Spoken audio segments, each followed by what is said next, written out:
players who I think are going to have to fit into a role, and so I'm going to take Sonia Citron. I think Sonia Citron is a great outside shooter. She's a great defender. She plays with so much poise. She doesn't crack under pressure. So I feel like whatever role you put Sonia in, she will be able to handle it, even if it is the biggest scale at FIBA World Cup. I think that's my 12. I think that hesitation right there tells you everything. She knows what she's about to say is going to upset people, and she's right. Leaving Alyssa Thomas off a Team USA roster while keeping players who barely saw the floor at the 2024 Paris Olympics is exactly the kind of take that sets the comments section on fire. But here's what makes this interesting. Rachel is building her 2026 FIBA World Cup roster right now, in December 2024. That means she's evaluating players based on what we've seen so far, not on what might happen in the future.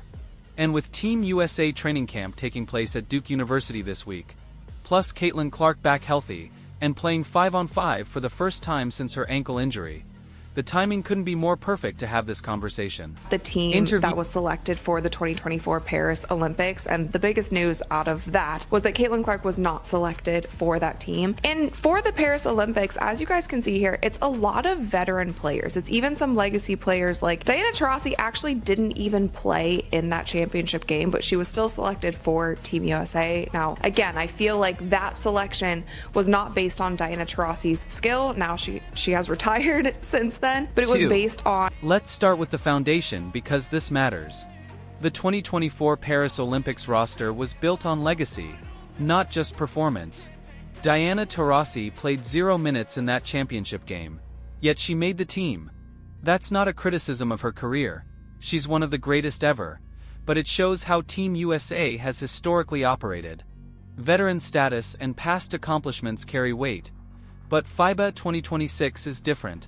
The tournament happens in September 2026, meaning there's a full WNBA season between now and then. The players dominating in 2024 might not be the same ones dominating in 2026. Age catches up. Injuries happen. New stars emerge.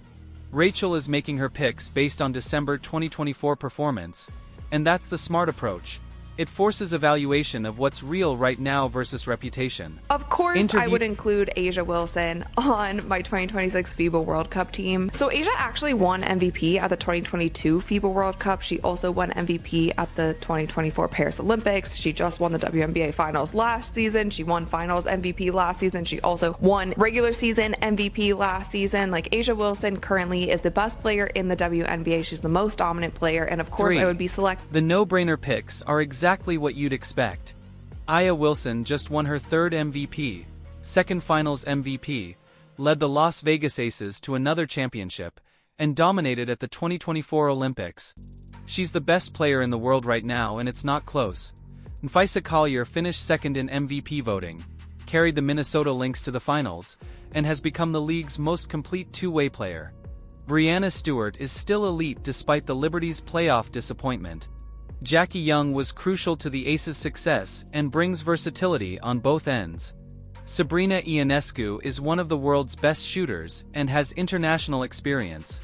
These 5 form the core and nobody disputes them. But here's where it gets spicy. Rachel's 6th pick from the 2024 Olympic roster is Kahleah Copper over Alyssa Thomas.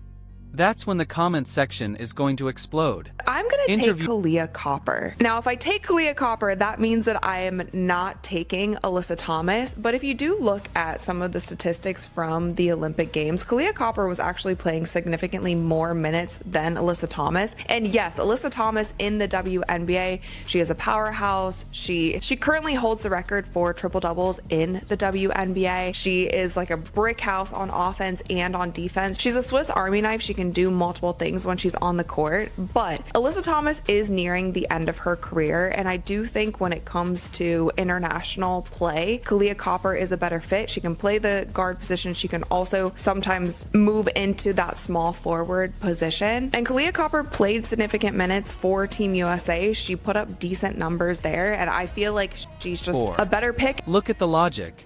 It's not as crazy as it sounds. During the 2024 Olympics, Kahleah Copper played significantly more minutes than Alyssa Thomas. That's a fact. The coaching staff trusted Copper more in international play, even though Alyssa is arguably more dominant in the WNBA. Alyssa Thomas holds the WNBA record for career triple-doubles. She's a Swiss Army knife who can guard multiple positions, facilitate the offense, and dominate the glass. In the WNBA, she's irreplaceable. But international basketball is different. The game is faster and more perimeter-orientated, and the three-point line matters more. Kahleah Copper fits that style better. She can play the 2 or 3, is a capable three-point shooter, and is athletic enough to switch defensively. Here's the uncomfortable truth. Alyssa Thomas is 32. By September 2026, she'll be 34. Father Time is undefeated, and while she's still dominant now, projecting her to be at the same level in 2026 requires optimism. Kahleah Copper is 30, still in her prime, and her game translates better internationally. Of course, we are bringing Caitlin Clark to the 2026 FIBA World Cup. Caitlin Clark should have been on that 2024 Olympic team, not only because she was good enough, she was better than some players who played on that 2024 Olympic team, but also because just having her on that team obviously would have broadened so many eyes to the women's game on a global scale. But most importantly, Caitlin Clark is currently the best point guard in the WNBA, even only playing 13 games last season. She is still the best point guard. Now, we get to the fun part. The new blood, Caitlin Clark, is the obvious addition. Honestly, the fact she wasn't on the 2024 Olympic roster remains one of the most baffling decisions in recent USA basketball history. The argument then was that she needed more experience, team chemistry was already established, and veteran continuity mattered. But let's be real. Caitlin Clark's rookie season shattered every expectation. She averaged 19.2 points and 8.4 assists per game, led the league in assists, broke the rookie scoring record, and dragged the Indiana Fever from a lottery team to the playoffs. She became the best point guard in the WNBA in just 13 games. Not one of the best, but the best. From a pure basketball perspective, she's better than several guards who made that Olympic roster. Chelsea Gray is 32 and coming off injury. Jewel Lloyd is excellent but lacks Caitlin's playmaking ability. Leaving her off wasn't about basketball.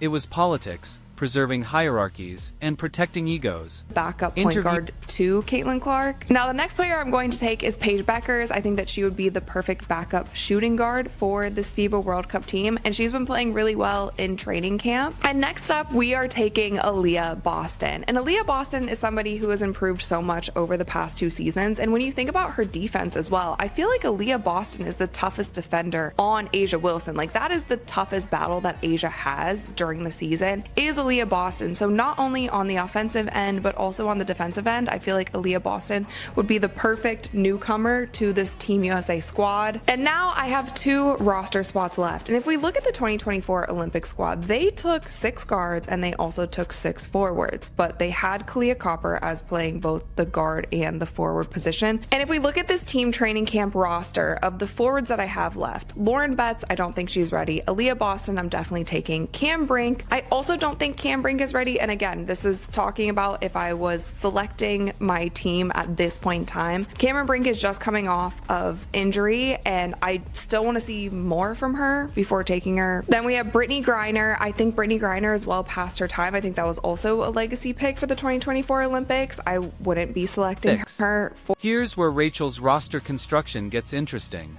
She's adding Kelsey Plum back as the backup point guard, which makes sense. You need someone who can run the offense when Caitlin sits. Plum has international experience, is a proven scorer, and won't disrupt the flow when she checks in. Paige Bueckers gets the nod as backup shooting guard. This is a projection pick. Paige hasn't played a WNBA game yet, but by September 2026, she'll have a full season under her belt. Based on what we saw at UConn before her injuries, she has the talent to contribute internationally. She's a complete player who can score, pass, and defend. Aaliyah Boston is the pick that makes the most sense. She's improved dramatically in her second season, becoming a legitimate two-way center who can protect the rim and finish around the basket. Here's the key. Aaliyah Boston is the toughest defender A'ja Wilson faces in the WNBA. If you can give A'ja problems, you can defend anyone internationally. Angel Reese rounds out the frontcourt. She's purely a role player. She won't start or play major minutes, but if you need someone to crash the glass for 10 minutes, grab 6 rebounds, and play physical defense, Angel can do that.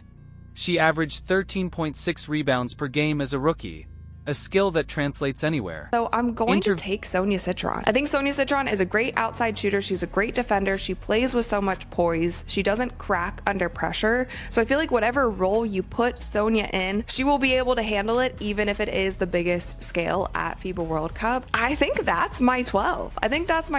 So my starting lineup, I have Caitlin Clark at point guard, Jackie Young at the 2, Brianna Stewart at the 3, Nafisa Collier at the 4, and Asia at the 5.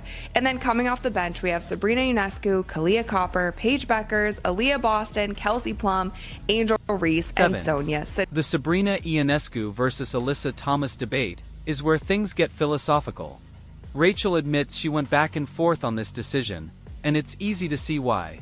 Alyssa Thomas is the better WNBA player in terms of all-around impact. She does everything: handles the ball, facilitates, defends multiple positions, and makes winning plays that don't show up on the stat sheet. But Rachel is building a roster for international play, and her philosophy is clear: run the floor, play fast, shoot threes, and leverage athleticism. Sabrina fits that system better. She's one of the best three-point shooters in the world, with a range out to 30 feet, and she's proven she can perform on the international stage. In a game where spacing matters and the three-point line is closer, Sabrina's skill set becomes more valuable. It's not that Alyssa can't play internationally. She absolutely can. But when choosing between a versatile forward who doesn't shoot threes and an elite shooter who can create her own shot, the international game favors the shooter. Win, veterans who have won on multiple levels, and I feel like this would be a really solid team. Like, I don't know who's beating this team, and I'm sure that there will be plenty of WNBA fans who will have issues with the players that I took, especially leaving a player like Alyssa Thomas off the list, leaving a player like Brittany Griner off. And honestly, you guys, I can't even lie, I was going back and forth when it came to Sabrina, but I do think even in this scenario, Sabrina is going to be another role player, but I kind of went back and forth. There's maybe a world where we could swap in Alyssa Thomas for Sabrina, and it also just depends on the kind of basketball you want to play, the lineups that you want to set. But for me, if I were the coach of this Team USA team, I would be running the floor, playing really quick, a lot of outside shots. And I feel like with the roster that I just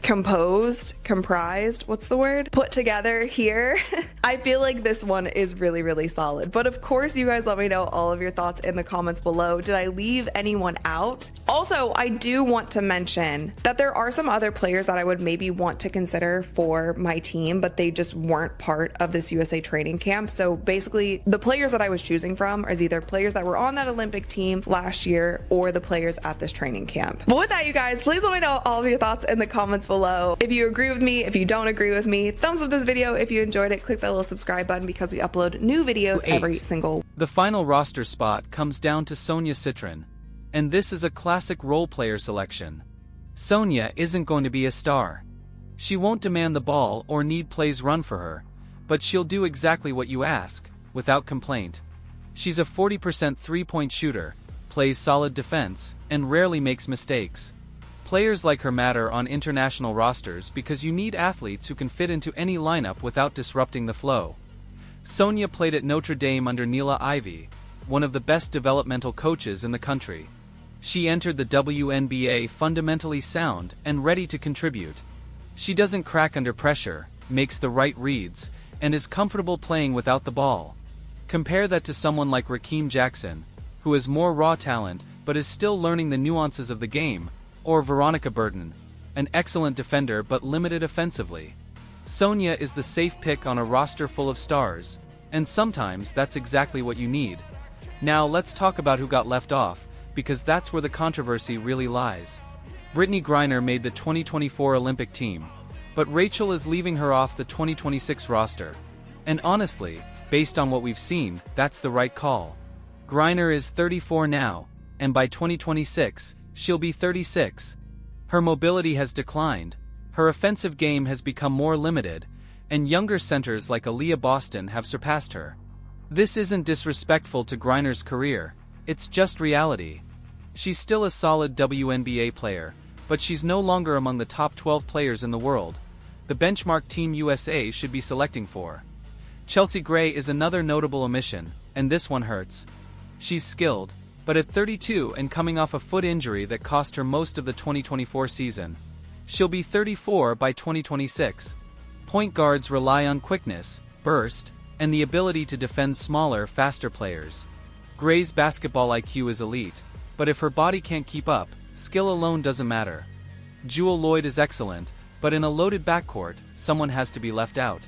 Caitlin Clark, Jackie Young, Sabrina Ionescu, Kelsey Plum, and Paige Bickers all bring skills better suited to the international game. Lloyd is a score-first guard, but Team USA needs playmakers and shooters more than additional scorers. The Alyssa Thomas omission will be the most controversial, and Rachel knows it. But international basketball is ruthless. You can only take 12 players, and every spot counts. Alyssa is one of the WNBA's best, but Kahleah Copper's skill set fits the international game better. The starting lineup: point guard, Caitlin Clark shooting guard, Jackie Young small forward, Breanna Stewart power forward, Nphisa Collier center. Aya Wilson. This lineup can run, shoot, defend, and match up with anyone in the world. Caitlin's playmaking opens everything up. Jackie provides secondary ball handling and defense. Stewart and Collier can switch across multiple positions. Wilson dominates the paint on both ends. The bench: Sabrina Ionescu, microwave scorer Kahleah Copper, versatile wing Paige Bickers, combo guard Aaliyah Boston, backup center Kelsey Plum, backup point guard Angel Reese, energy rebounder Sonia Citron, glue player that's depth, versatility, and experience. Compare this to the 2024 Olympic roster, which had Diana Taurasi taking up a spot at 42 despite contributing minimal minutes. A legacy pick, a thank you for her career. FIBA 2026 doesn't need legacy picks. It needs the 12 best players who fit the system and can win. The challenge for USA Basketball: historically, USA Basketball has valued continuity and veteran leadership over pure talent evaluation. That's why Caitlin Clark was left off the Olympic team, why Diana Taurasi made it, and why players like Skylar Diggins-Smith were included over younger talent. But the WNBA is changing. The talent pool is deeper than ever, and the gap between veterans and young players is shrinking. To keep dominating internationally, Team USA must adapt. They need the best players, not the most decorated resumes. Rachel's roster is smart from a chemistry standpoint. It's a mix of established stars and rising talent, but everyone has a defined role. Scorers: Aya Wilson, Nphisa Collier, Breanna Stewart primary playmaker, Caitlin Clark secondary creators, Jackie Young, Sabrina Ionescu, Paige Bickers interior defenders/rebounders, Aaliyah Boston, Angel Reese role players, Kahleah Copper, Kelsey Plum, Sonia Citron. No one is confused about their role. A key factor in international play, where practice time is limited. The 2024 Olympic team succeeded because everyone accepted their role. This 2026 roster functions the same way, but with higher talent across the board. Every player in the rotation can contribute meaningful minutes. Experience versus talent. Some critics will argue this roster is too young for international play. Caitlin Clark, Paige Bickers, Aaliyah Boston, and Angel Reese are relative newcomers. International basketball is faster, more physical, and officiated differently. But talent wins. Experience matters, but not as much as many think. The 2024 Olympic team had all the experience in the world and still struggled at times, barely beating France in the gold medal game and showing vulnerability against Belgium. Rachel's additions are far from untested. Caitlin Clark had one of the greatest rookie WNBA seasons in history. Paige Bickers dominated college basketball before injuries. Aaliyah Boston won Rookie of the Year and has improved dramatically. These players are ready now, not projects. The tough decisions. The question isn't whether this roster could win FIBA 2026, they absolutely could. The question is whether USA Basketball has the courage to make these selections. Leaving off Alyssa Thomas, Brittany Griner, or Chelsea Gray will spark backlash. But if the goal is to assemble the best 12 players for the system, age and past accomplishments don't guarantee a spot. You earn it through skill, fit, and readiness. So here's the real question. If you were selecting the 2026 FIBA World Cup roster today, would you take Alyssa Thomas or Kahleah Copper? Brittany Griner? Chelsea Gray?